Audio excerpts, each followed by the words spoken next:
বাউ ভান্ডারীর রোজার সামনে গিয়ে দেখবেন, হযরত কেবলার রোজার সামনে গেলে দেখবেন শুধু মোমবাতি আর মোমবাতি জ্বলতেছে। কথা বলেন ঠিক কিনা? আসেনি? মোমবাতি জ্বলেনি? কেন জ্বালাইছেন মোমবাতি? এতগুলা কারেন্টের লাইট আছে, এত স্পষ্ট আলো থাকার পরেও কেন মোমবাতি জ্বালাইলেন? এটা জনসাধারণের প্রশ্ন। কথা বলেন ঠিক কিনা? শুধু সাধারণ না, কিছু কিছু আলেম ওলামারাও প্রশ্ন করে, এত লাইট কারেন্ট থাকার পরেও আবার মোমবাতি জ্বালাইছি কেন?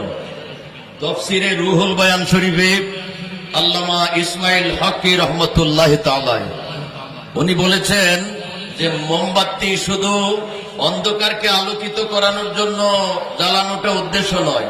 তো উদ্দেশ্য কি? উদ্দেশ্য হলো তাজিমান ওয়া মুহাব্বাতান লি আউলিয়া ইল্লাহি তাআলা, একজন আল্লাহর ওলির সম্মান এবং মহব্বত প্রকাশের জন্য, বোঝানোর জন্য একটা মোমবাতি জ্বালানো হয়। সুবহানাল্লাহ।